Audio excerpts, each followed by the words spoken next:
Yeah, daily YouTube, welcome back to my channel. In this video, I will be showing you how I take notes on my iPad Pro. As I've mentioned in other videos, I am a fully digital student, so I don't use any paper, just my iPad and my computer. So first you see me going through the PowerPoint that my professor went through, and I am taking screenshots of the charts or the text that I feel like is super important. If I feel like she harped on it for a while, then I'm going to take a screenshot of it. Then you see me go into my photos and crop the picture down so that it makes a nice little square or rectangle so that I can fit it into my notes. I like to use GoodNotes for my notes. I don't like the idea of all of my pages being on one long script, which is how Notability is. So for that reason, I've always used GoodNotes, but I've also used Evernote too at one point, but I just find that GoodNote is a little better for me. I can sync it to my phone. If I'm on the go, I can use my phone to study notes. My iPad, my computer, they all stay in sync, and I just love that. After I have taken the clip of the part of the PowerPoint that I want, then I'll add it into my notes as you see, and I'll take my time to position them and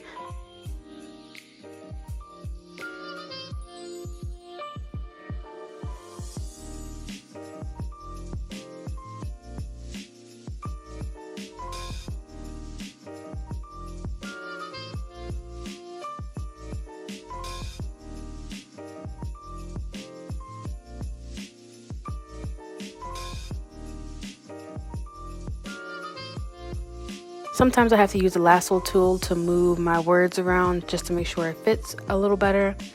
And then I will take my time and go through and mark up my notes.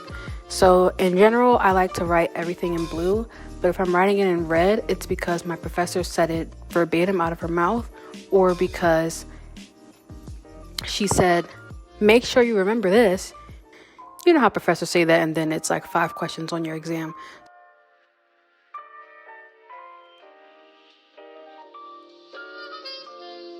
So I made sure to write down all the things that she had lectured about, and also in conjunction with the things that seemed important in my textbook.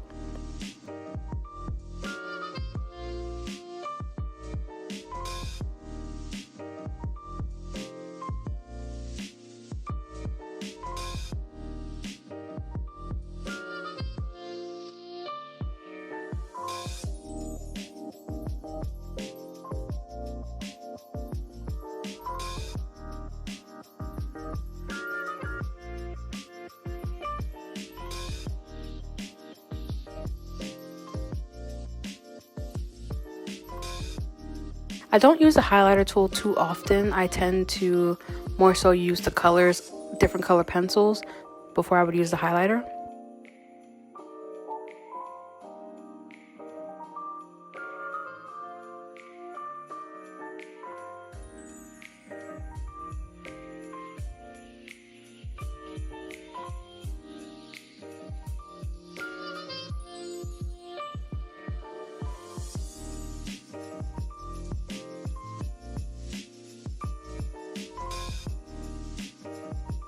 Now I just did the exact same thing with the Kohlberg's moral development theory. I took a screenshot of the PowerPoint slides and then put them into my notes. And then I'm able to add the professor's notes next to the PowerPoint.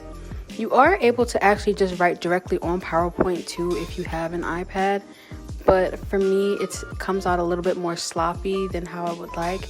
Not that my handwriting is that great. My handwriting is really not good when I'm in a rush, and I am definitely rushing for this video.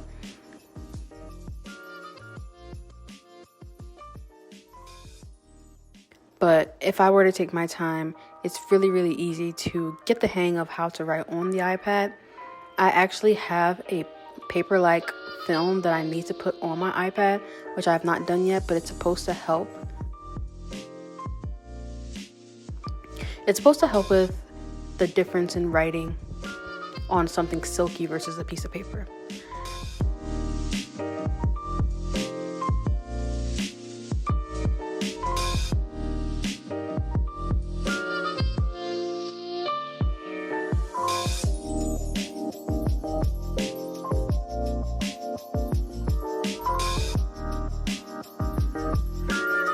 Okay, and now we've gotten to chapter 12, which is the next chapter. Like I said, I only did chapter 11 because it's super quick. But here really quickly, I'll show you an example. I'll show you how my notes usually go. So this is the review I did for quiz 2, which we just took a couple days ago. And quiz 2 is the first half of what's on our exam.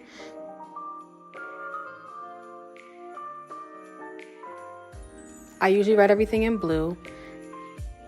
And then if my professor has made something to be important, then I'll write it in red. So where you see the arrows going down from the basic learning principles, those are the words that my professor had used and had said, make sure you remember this for the quiz.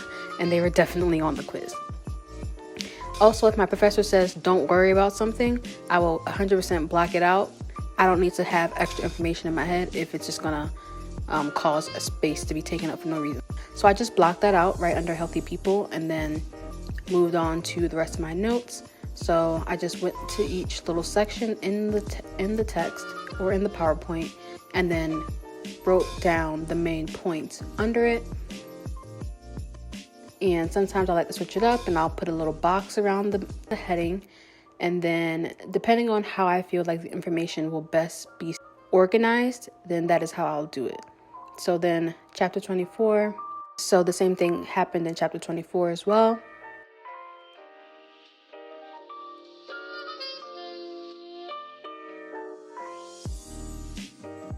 Although chapter 24 did have a lot of information directly on the PowerPoint that I thought was important. So you see the therapeutic communication techniques and the non-therapeutic techniques. I thought both of those were super important. So I just copied and pasted the PowerPoint right into my notes.